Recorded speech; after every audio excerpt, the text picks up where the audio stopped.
Bonjour Anne-Cécile Jean. Bonjour Yasmina. Ça va?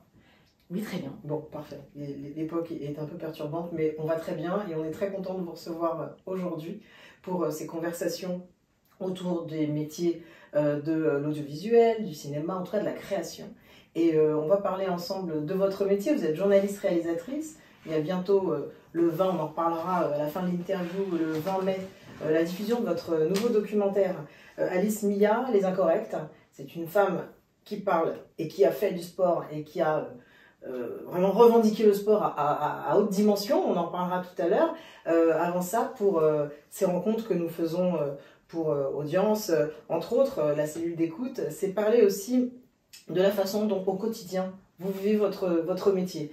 Donc, vous êtes journaliste réalisatrice, c'est ce qu'on a dit. Comment est venu ce désir? Depuis quand vous l'êtes? Et est-ce que c'était un rêve d'enfant?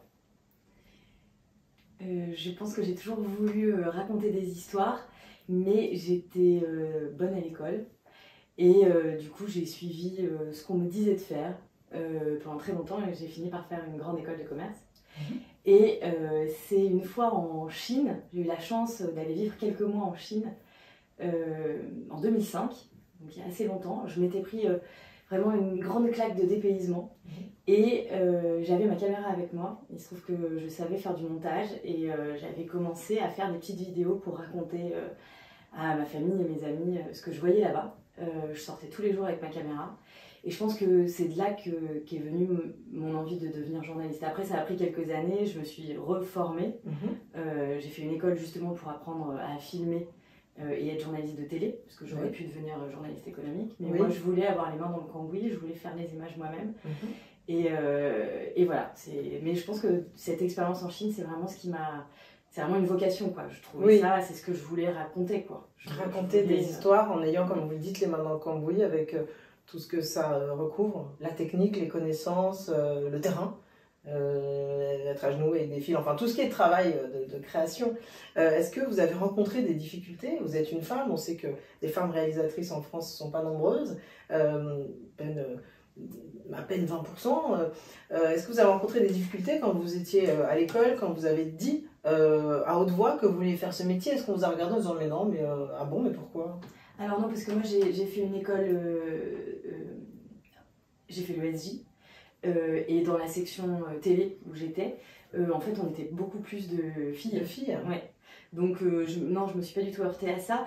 Non, j'ai commencé à voir que être une femme et porter une caméra et vouloir maîtriser la technique, c'était pas forcément gagné. Quand j'étais aux États-Unis, en France, j'ai jamais eu de problème. Enfin, en France, j'ai été dans la meute des journalistes pour les interviews politiques, par exemple, où clairement il y avait une domination de ceux qui avaient des grosses caméras et beaucoup de muscles. Et pour les porter. Voilà. Et où quand on était une femme, il fallait savoir être plus souple, on va dire. Mais pas auprès des vendeurs, par exemple, de matériel. Et quand j'étais aux États-Unis, c'était vraiment très, très flagrant. Je redoutais le moment où j'allais devoir aller soit louer du nouveau matériel, soit acheter, parce que à chaque fois, on me rabaissait, on me disait mais prenez plutôt telle caméra grand public ou telle... Alors que moi j'avais des choses en tête qui étaient très techniques.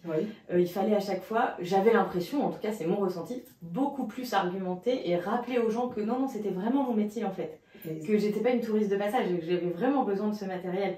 Et que oui, j'étais capable de le porter et que même s'il y avait des batteries et que c'était lourd, il n'y avait pas de problème. Vous avez fait combien de films? Parce que la question que je me pose à travers ce que vous me dites sur trouver une façon d'être pour rentrer dans un moule, est-ce que vous avez le sentiment qu'il manque peut-être des rôles modèles, des femmes réalisatrices, des gens qui auraient pu vous inspirer pour arriver à faire ce métier? Donc vous-même, vous avez fait 7 films à peu près, c'est ça? Oui, c'est ça, en tant qu'autrice. Ouais. En tant qu'autrice. Et est-ce qu'il y a une figure inspiratrice qui a guidé ce chemin? Ou est-ce que ça manque? Oui, en fait c'est surtout que les figures inspiratrices que moi j'ai depuis l'enfance sont écrasantes. Moi j'ai grandi, mais je parle d'enfance, mais jusque relativement récemment en fait. J'étais au ciné-club de mon école de commerce. Moi je chantais les louanges de Truffaut, de Cassavetes, de Hitchcock, de Mankiewicz, de Fellini. tous ces réalisateurs, j'ai eu des périodes où j'étais passionnée par eux et je lisais leurs biographies et ça me Il y a de passionnait. quoi, hein. Oui, et en même temps, je réalise seulement il y a quelques années qu'en fait, ce sont tous des hommes blancs d'un certain âge, qui ont quand même un regard assez particulier sur la vie. Et je trouve que ça en faisait des figures, quand je dis écrasantes, c'est que pour moi, c'était comme des dieux qui détenaient le savoir de ce que c'est que de faire du cinéma et de raconter une histoire. Et du coup, moi, j'avais l'impression qu'il fallait pouvoir se mettre dans leur basket. Or, c'est totalement impossible. Je suis absolument pas... J'ai pas une vie comparable à eux. Et donc, je sais pas, ça rendait la chose complètement inaccessible. Mais c'est en découvrant alors, il y en a eu d'autres avant, mais il y a, je pense, 5 ans, j'ai découvert les films d'Ida Lupino. Oui. Qui était une actrice que je connaissais moi comme actrice dans les films noirs des années 30, mais qui a été aussi réalisatrice et qui a eu son propre studio de cinéma à Hollywood dans les années 40 et 50.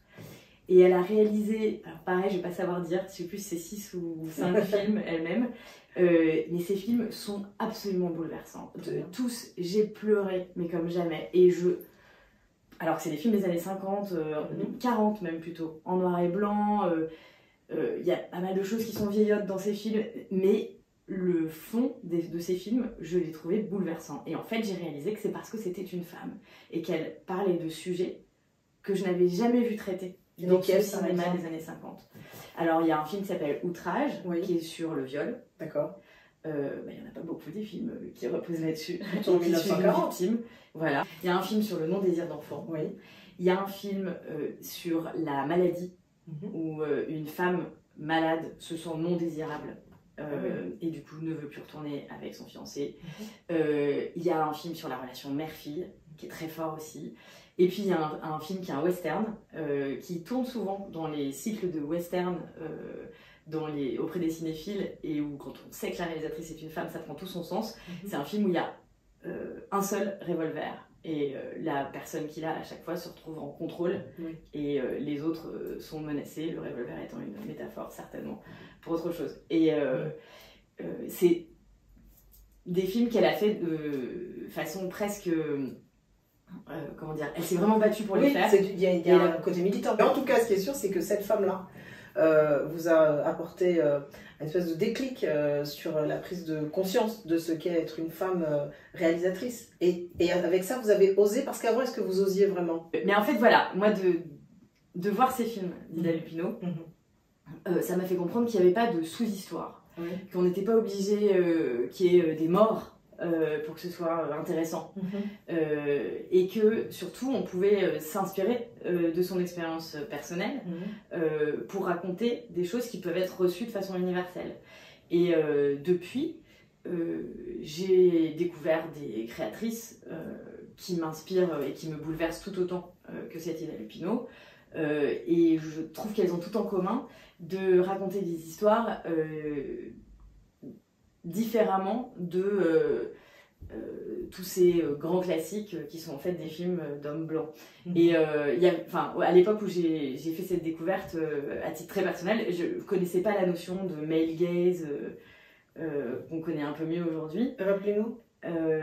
C'est le fait que le cinéma, ça traduit la façon dont on voit le monde. Et donc, forcément, le corps des femmes ne va pas être filmé de la même manière par ces hommes dont je parlais tout à l'heure. Et virilistes. Voilà. Et j'ai été absolument passionnée, il n'y a pas longtemps du tout, je crois en janvier, par une interview de Céline Sciamma, au New Yorker, qui racontait comment elle essaye vraiment de ne pas utiliser toute cette grammaire cinématographique dont on a l'impression qu'elle est obligatoire pour faire des films à succès.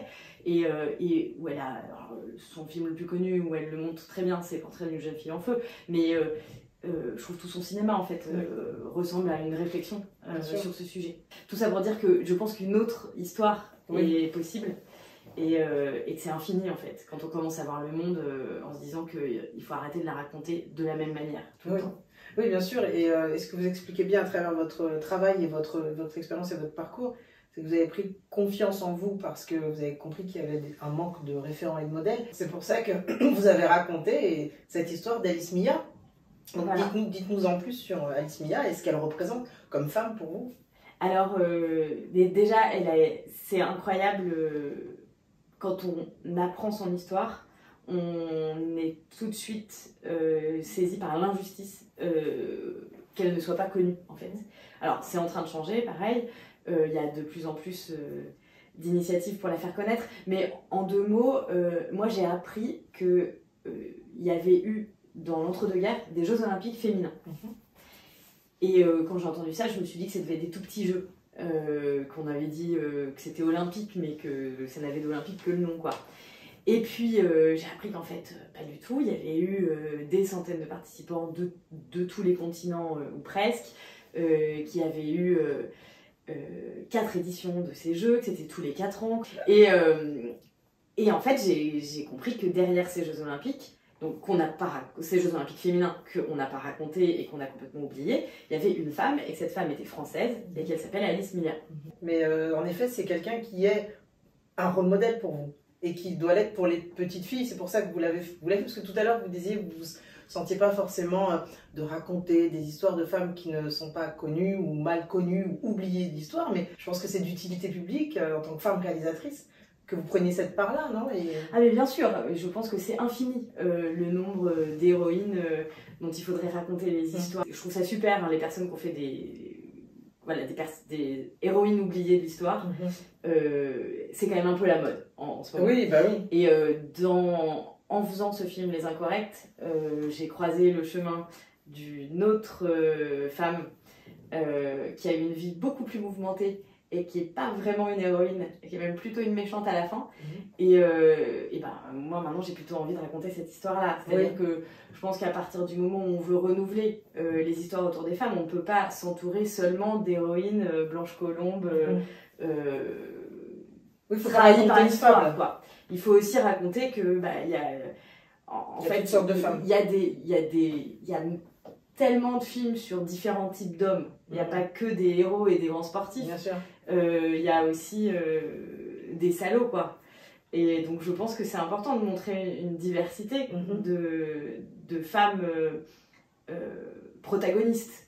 C'est difficile d'être réalisatrice dans un écosystème assez masculin, et que si jamais on a envie de le devenir, il faut choisir des sujets qui puissent vous permettre d'avoir confiance en vous. Est-ce qu'aujourd'hui, maintenant, c'est installé cette confiance? Voilà, non, pas du tout. Non. Et qu'est-ce qui empêche le regard? Poser la question. Le regard des diffuseurs, la façon, c'est des hommes. Qu'est-ce qui fait qu'aujourd'hui encore vous n'osiez pas? Est-ce que c'est une forme de violence? Alors je sais que vous n'êtes pas une victime, et vous avez bien raison de le dire comme ça. Mais je suis victime de ma propre de ma propre non-confiance en moi, on va dire. J'ai un syndrome de l'imposteur qui est énorme.